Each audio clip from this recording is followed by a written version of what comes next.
नमस्कार, आप सभी का स्वागत है राजस्थान भूगोल की हमारी क्लास में। तो हम जैसे कि राजस्थान भूगोल अपने विषय शुरू किया था, उस विषय की अब तक 5 क्लासेस हो गई थी, है ना? उन 5 क्लासेस में अब तक हमने जो परिचर्चा की थी, वो राजस्थान के सामान्य परिचय के बारे में चर्चा की थी, है ना? और अब ये अपनी 6th क्लास है। इसमें हम लोग जिस विषय के बारे में चर्चा करेंगे राजस्थान भूगोल के, वो है एक विषय है वो राजस्थान की उत्पत्ति, है ना? यानी कि ये जो भूभाग आपको दिख रहा है राजस्थान का जो मैप दिख रहा है, इसकी उत्पत्ति कैसे हुई। वहीं इसके बाद हम जिस विषय की शुरुआत करेंगे उस टॉपिक का नाम होगा भौतिक विशेषताएं, या उसको अपन क्या कह सकते हैं, राजस्थान के भौतिक प्रदेश। इस पूरे विषय की शुरुआत करेंगे, है ना? और उसके बाद उसके आगे के टॉपिक्स देखेंगे। चलिए शुरू करते हैं। तो आज के हमारे टॉपिक होंगे राजस्थान की उत्पत्ति, और दूसरा होगा राजस्थान की सामान्य भौतिक विशेषताएं, है ना? सामान्य भूभाग कौन कौन से, ठीक है? शुरू करते हैं। राजस्थान की उत्पत्ति देखिए, एक विद्वान हुए, उनका नाम था अल्फ्रेड वेगनर। एक विद्वान है, उनका नाम हुआ है अल्फ्रेड वेगनर। उन्होंने सन 1912 में एक सिद्धांत प्रस्तुत किया। उस सिद्धांत का नाम था महाद्वीपीय विस्थापन सिद्धांत। अंग्रेजी में बोलते हैं कॉन्टिनेंटल ड्रिफ्ट थ्योरी, है ना? कॉन्टिनेंटल ड्रिफ्ट थ्योरी, महाद्वीपीय विस्थापन सिद्धांत। इस सिद्धांत के अनुसार आज हमारे जो जितने भी भूभाग हैं, है ना, जितने भी क्या है भूभाग हैं, भूभाग यानी क्या हो गया, स्थल अर्थात महाद्वीप, उनकी उत्पत्ति इन्होंने क्या बताया, अल्फ्रेड वेगनर ने इस सिद्धांत के द्वारा क्या बताया कि जितने भी महाद्वीप हैं, जितने भी आज के स्थल हैं, स्थलिक विशेषताएं हैं, उनकी उत्पत्ति कैसे हुई।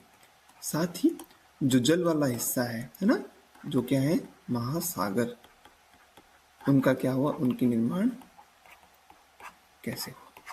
ये कौन सा सिद्धांत बताता है, ये बताता है महाद्वीपीय विस्थापन सिद्धांत, ठीक है? उन्होंने क्या बताया, वेगनर ने क्या बताया,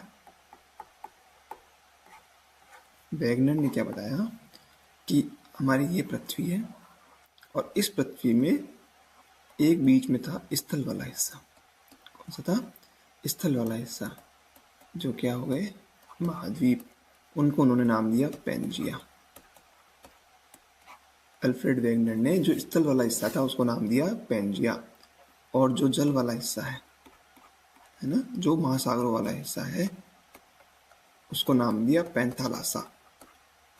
क्या नाम दिया? पैंथालासा। तो जल वाला हिस्सा क्या हो गया, पैंथालासा, और स्थल वाला हिस्सा क्या हो गया, पेंजिया। फिर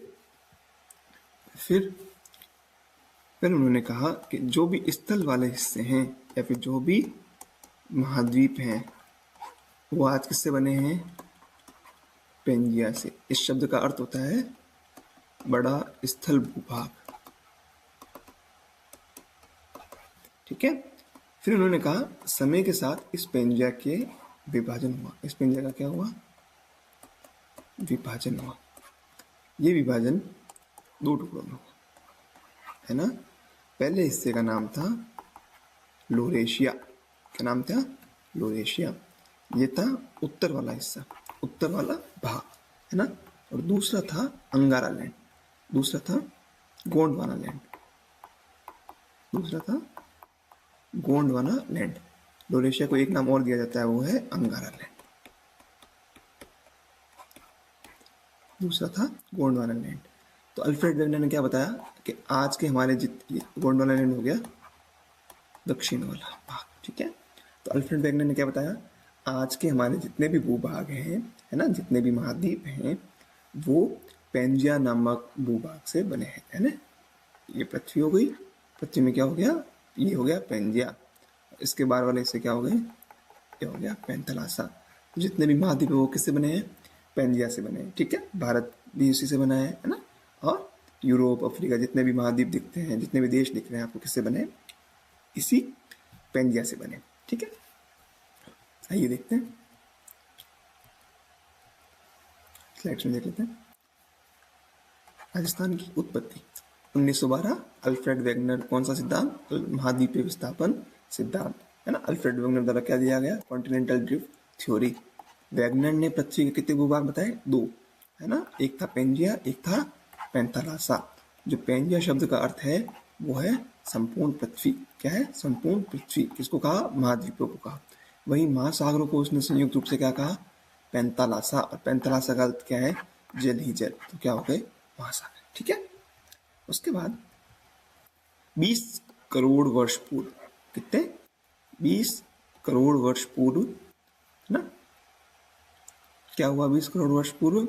महाद्वीपीय जो पेंजिया है उसका क्या हुआ? विभाजन शुरू हो गया, है ना। इस पेंजिया में विभाजन शुरू हुआ और इस पेंजिया से निकले 2 हिस्से। एक निकला अंगारा लैंड, एक निकला गोंडवाना लैंड। अंगारा लैंड को अपन ने क्या लिखा?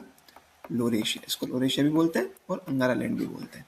ठीक है, 2 हिस्से, 2 भाग हो गए। एक हो गया लोरेशिया, एक हो गया गोंडवाना लैंड। जो लोरेशिया है वो है नॉर्दर्न पार्ट, नॉर्दर्न मतलब उत्तरी हिस्सा, और जो दक्षिणी भाग है उसका नाम है गोंडवाना लैंड। क्या नाम है? गोंडवाना लैंड। ठीक है, अब देखिए लोरेशिया, एक मैप देखते हैं पहले। ये देखिए मैप, ये मान लीजिए जितना आपको लैंड पार्ट दिख रहा है ना, पूरा जो लैंड पार्ट है ये है पृथ्वी का पेंजिया वाला हिस्सा। कौन सा हिस्सा? पेंजिया वाला हिस्सा। पेंजिया का क्या मतलब हुआ? पेंजिया का क्या मतलब हुआ? स्थल। ये पूरा क्या है? स्थल वाला भाग है। ठीक है, ये देखिए, ये क्या है? पूरा स्थल वाला भाग। ठीक है, अब इस स्थल वाले भाग के अपन को करने हैं 2 हिस्से। कितने करने हैं? 2 हिस्से। इस पेंजिया वाले हिस्से को यहाँ से अगर 20 से काटते हैं, कहाँ से काटते हैं? 20 से यहाँ से तोड़ते हैं तो इसके हो जाते हैं 2 हिस्से। उत्तर वाला कहलाता है लोरेशिया और दक्षिण वाला कहलाता है गोंडवाना लैंड। क्या कहलाता है? गोंडवाना लैंड। ठीक है, अब जो लोरेशिया है वो क्या हो गया? पेंजिया का उत्तरी भाग हो गया। इसको क्या बोलते हैं? अंगारा लैंड भी बोलते हैं। क्या बोलते हैं?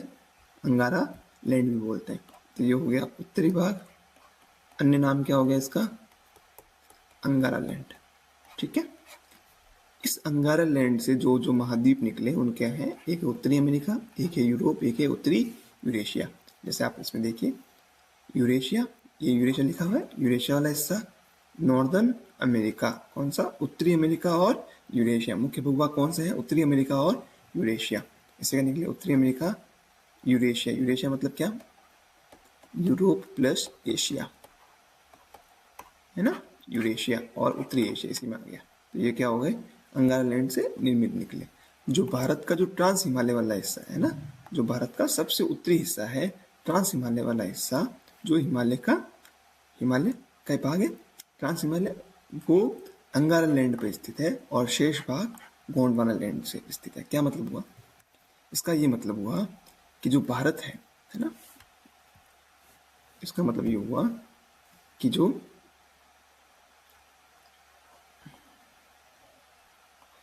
अपना भारत है और यहाँ पे जो अपना ट्रांस हिमालय है, क्या है?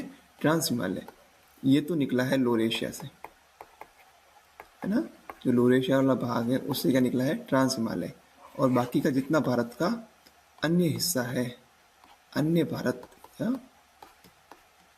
मुख्य भारत, ये किसका हिस्सा है? ये है गोंडवाना लैंड का हिस्सा। ठीक है, ये किसका हिस्सा हो गया? गोंडवाना लैंड का हिस्सा हो गया। ठीक है, अब ये आ गया गोंडवाना लैंड। दूसरा पार्ट कौन सा हो गया? गोंडवाना लैंड। पेंजिया का दक्षिणी भाग क्या कहलाता है? गोंडवाना लैंड कहलाता है। भारत किस में आता है? गोंडवाना लैंड में। अगर भारत गोंडवाना लैंड में आ रहा है तो राजस्थान भी किस में आएगा? गोंडवाना लैंड में। तो अगर एग्जाम में कभी एमसीक्यू पूछ लिया जाए या क्वेश्चन आ जाए कि राजस्थान पेंजिया में किसका हिस्सा है, क्या इसमें 2 ऑप्शन दिए जाएंगे। एक हो जाए मान लो लोरेशिया और एक है गोंडवाना लैंड। या स्टेटमेंट दिए रहते हैं, 4 स्टेटमेंट है, उनमें से एक स्टेटमेंट आ जाएगी भारत गोंडवाना लैंड का हिस्सा है। तो स्टेटमेंट क्या होगा? राइट, भारत किसका है? गोंडवाना लैंड का। और राजस्थान भी किसका हिस्सा हुआ? गोंडवाना लैंड का। ठीक है, आगे चलते हैं। ये देखो, ये पेंजिया हिस्सा था, है ना, ये पेंजिया है, ये यूरेशिया है, northern America, south America, Africa, India, Antarctica और ऑस्ट्रेलिया। ये पूरा हिस्सा किसका है? ये पूरा क्या है? पेंजिया है। और इसी से क्या बना है? आज का विश्व बना है ना। अफ्रीका इससे दूर हो गया है ना, यहाँ पे क्या हो गया? साउथ अमेरिका, दक्षिणी अमेरिका, यहाँ पे उत्तरी अमेरिका, ये क्या हुआ है? अलग अलग हो गए। ठीक है, ये देखिए, इसमें देख लीजिए, अच्छे से समझ में आएगा। नॉर्दर्न अमेरिका है, उत्तरी अमेरिका, जो आज उत्तरी अमेरिका महाद्वीप दिखता है, दक्षिण अमेरिकी महाद्वीप, अंटार्कटिका, ऑस्ट्रेलिया, अफ्रीका और यूरेशिया, ये सभी किसके हिस्से हैं? पेंजिया के। पेंजिया का मतलब क्या होता है? संपूर्ण पृथ्वी या बड़ा भूभाग। ठीक है, आगे चलते हैं। ये चीज समझ में आई। और भारत कहाँ पा जाएगा? ये रहा भारत। और भारत में यहाँ पे क्या है? राजस्थान। तो राजस्थान यूरेशिया में है, और यूरेशिया किसका भाग है? भारत किस में है? यूरेशिया में। यूरेशिया के ये वाला जो हिस्सा है ऊपर वाला भारत का, ये किसका भाग है? ये भाग है लोरेशिया का। और जो नीचे वाला मुख्य भारत है, ये किसका हिस्सा है? ये है गोंडवाना लैंड का। ठीक है, अब आते हैं अगले टॉपिक पे। यहां से हमारा मुख्य टॉपिक क्या है? शुरू। हमारा मुख्य टॉपिक क्या है? शुरू। और उस मुख्य टॉपिक का नाम है भारत राजस्थान के भौतिक प्रदेश, है ना। कोई भी देश होता है, ये देखिए, इसमें देखिए, कोई भी देश या कोई भी क्षेत्र, उसकी अलग अलग विशेषताएं होती है ना। जैसे कोई क्षेत्र क्या है? पहाड़ है, कोई पे कहाँ पे क्या है? पठार है ना, कहाँ पे समतल मैदान है, कहाँ पे कहीं गर्त है, या कहीं पे नदी हो रही है, नदी होगी, यहाँ पे नदी प्रभावित हो रही है, ये क्या हो गया? पठार। ये हो गया पर्वत, ये मैदान, ये मान लीजिए कोई गर्त है, या फिर महासागर है। ठीक है ना। ये क्या हो गया? कोई देश या क्षेत्र हो गया, उसमें अलग अलग प्रकार की क्या है? भौतिक विशेषताएं हैं। उन्हीं भौतिक विशेषताओं के आधार पर किसी भी क्षेत्र के उन्हीं भौतिक विशेषताओं के आधार पर किसी भी क्षेत्र को अलग अलग नामों में क्या कर देते हैं? अपन विभाजित कर देते हैं, है ना। जैसे अगर हम राजस्थान के संदर्भ में देखें, तो जो राजस्थान है उसको हम लोगों ने 4 मुख्य भूभाग में वर्गीकृत किया है। कितने भूभाग? 4 भूभाग। पहला है मरुस्थल। पहला क्या है? मरुस्थल। राजस्थान में जो मरुस्थल है ना, पहला क्या है? मरुस्थल। दूसरा है अरावली क्षेत्र। दूसरा क्या है? अरावली क्षेत्र। तीसरा है मैदान। तीसरा क्या है? मैदान। और चौथा है पठारी क्षेत्र, इसको राजस्थान में कहते हैं हाड़ौती। क्या बोलते हैं? हाड़ौती क्षेत्र। ठीक है, ये क्या हो गया? राजस्थान में 4 प्रमुख भूभाग। ठीक है, अब देखिए, ये रहा, ये राजस्थान का मैप दिख रहा है ना। इसमें ये वाला जो येलो कलर में हिस्सा दिख रहा है, ये क्या हो गया? ये हो गया मरुस्थल। मरुस्थल, या इसको कहते हैं पश्चिमी मरुस्थल। क्या बोलते हैं? पश्चिमी मरुस्थल। ये हो गया नंबर 1। ठीक है, नंबर 2 है अरावली। अरावली क्या है? नंबर 2 पे आता है। फिर तीसरा जो भाग है वो है पूर्वी मैदान। तीसरा जो भाग है वो क्या है? पूर्वी मैदान। और चौथा जो भाग है वो क्या है? चौथा जो भाग है वो है हाड़ौती क्षेत्र। ठीक है, शुरू करें। तो 4 राजस्थान को प्रमुख 4 भौतिक विभागों में विभाजित किया जाता है। पहला है उत्तर पश्चिमी मरुस्थलीय क्षेत्र, अभी जो मैप में देखा था। मध्यवर्ती अरावली क्षेत्र। तीसरा पूर्वी मैदानी प्रदेश। और चौथा दक्षिणी पूर्वी पठारी प्रदेश, इसको क्या बोलते हैं? हाड़ौती क्षेत्र। ठीक है, अब देखिए, इन क्षेत्रों में ये हुए राजस्थान के भौतिक, दिख रहा है, राजस्थान के भौतिक विभाग, राजस्थान के भौतिक विभाग कितने विभाग है? 4, 1, 2, 3 और 4, है ना। अब इन चारों के बारे में क्या होगा जब अगली क्लासेस होंगी तो एक एक करके, है ना। पहले मरुस्थल शुरू होगा, उसके बाद अरावली, फिर पूरी मैदानी पठार और प्रदेश, और चौथा होगा पठारी क्षेत्र। इन सभी के बारे में एक एक करके क्लासेस ली जाएंगी, है ना। अभी हम इनकी एक बेसिक अंडरस्टैंडिंग बिठा लेते हैं कि कौन कौन से क्षेत्र हैं। जैसे पश्चिमी मरुस्थलीय क्षेत्र है। मरुस्थल है मतलब क्या होगा? रेतीला क्षेत्र होगा। रेतीले में भी एक शुष्क क्षेत्र है, एक अर्ध शुष्क क्षेत्र है। इसके जो उप क्षेत्र हैं वो अपन बाद में देख लेंगे, ठीक है। दूसरा आता है अरावली क्षेत्र, है ना, अरावली पर्वतीय प्रदेश। तीसरा है पूर्वी मैदानी, मैदान में क्या होंगे? बाणगंगा नदी है उसका मैदानी क्षेत्र, चंबल नदी का मैदानी क्षेत्र, बनास का मैदानी क्षेत्र और माही का मैदानी क्षेत्र। फिर हाड़ौती प्रदेश, ये तो हाड़ौती प्रदेश के भी क्या है? कुछ उप वर्गीकरण है। अरावली के उत्तर अरावली, मध्य अरावली और दक्षिणी अरावली। ये क्या करेंगे? एक एक करके आगे अपन अगली क्लासेस में देखेंगे, ठीक है। अभी एक सामान्य चर्चा कर लेते हैं। ये देखिए, ये वापस एक मैप आया, है ना। ये हो गया, ये देखा था, ये वाला जो हिस्सा है, इस लाल लाइन के पश्चिम में जो हिस्सा है ये है मरुस्थल, ठीक है। ये हो गया अरावली,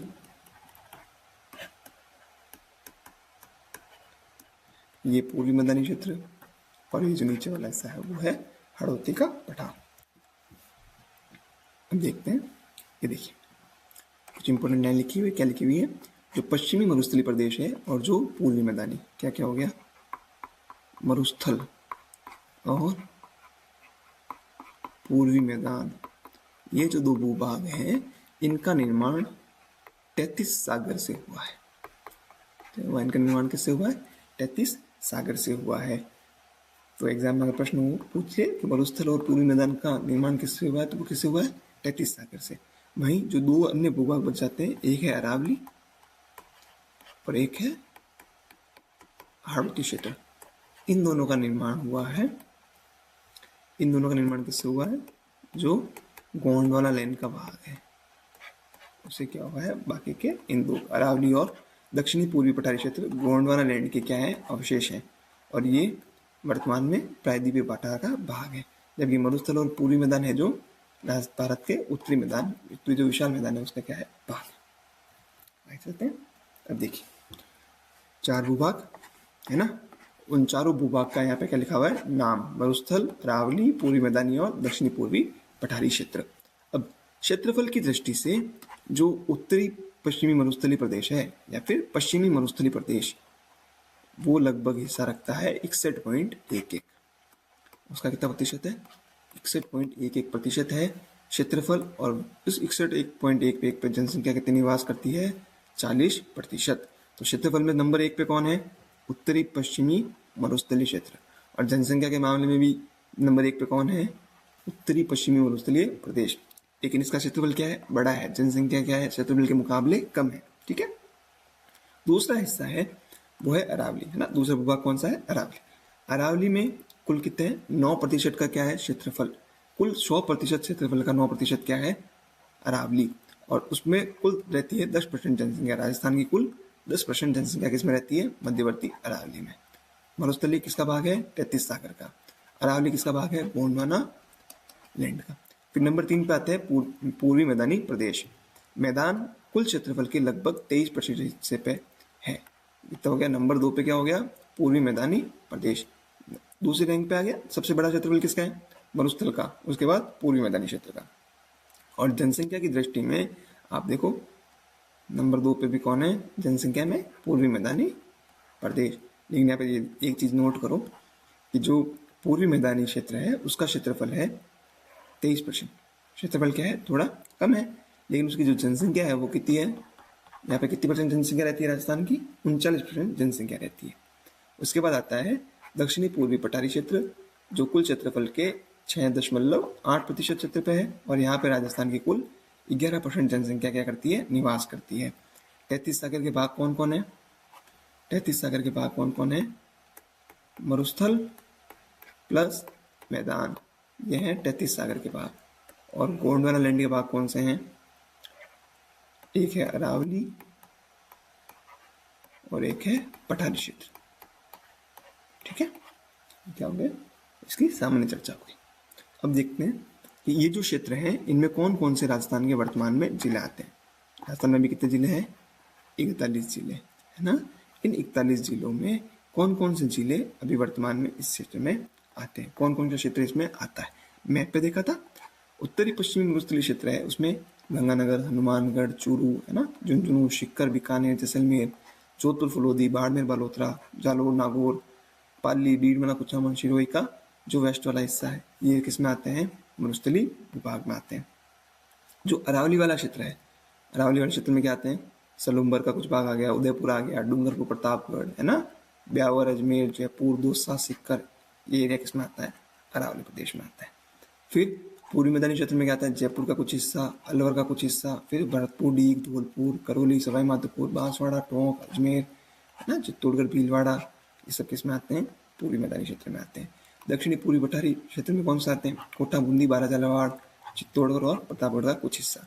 अब इसमें कुछ कुछ जिले हैं जो दोनों जगह लिखा होंगे, जैसे देखो जयपुर यहाँ भी लिखा है और जयपुर जयपुर इसमें पूर्वी मैदानी क्षेत्र में भी आता है ना। अब जैसे एक और देख लियो, ये है अजमेर। अजमेर का कुछ हिस्सा किसमें आता है, पूर्वी मैदानी क्षेत्र में, और अजमेर का कुछ हिस्सा किसमें आता है, अरावली में। जैसे जयपुर का कुछ हिस्सा किसमें आ रहा है, अरावली में, और जयपुर का कुछ हिस्सा किसमें आ रहा है, पूर्वी मैदानी क्षेत्र में। यह है केवल एक आइडिया लगाने के लिए, है ना, अनुमान लगाने के लिए कि हम किस एरिया की किस समय बात करेंगे। ठीक है, अब अगली जो इसके साथ ये क्लास खत्म होती है। अब जो अगली जो क्लास होगी उसमें अपन शुरू करेंगे मरुस्थल से लेकर, उसके बाद जो चारों भूभाग है उनको एक एक करके क्या करेंगे, पढ़ेंगे। तो जो अगली क्लास में क्या शुरू करेंगे, मरुस्थल। हो सकता है एक लेक्चर इसमें लगे या दो, या हो सकता है 3 भी लगे, वो जितना भी लगेगा क्लास के अकॉर्डिंग डिसाइड हो जाएगा। ठीक है, तो बहुत बहुत धन्यवाद, फिर मिलते हैं।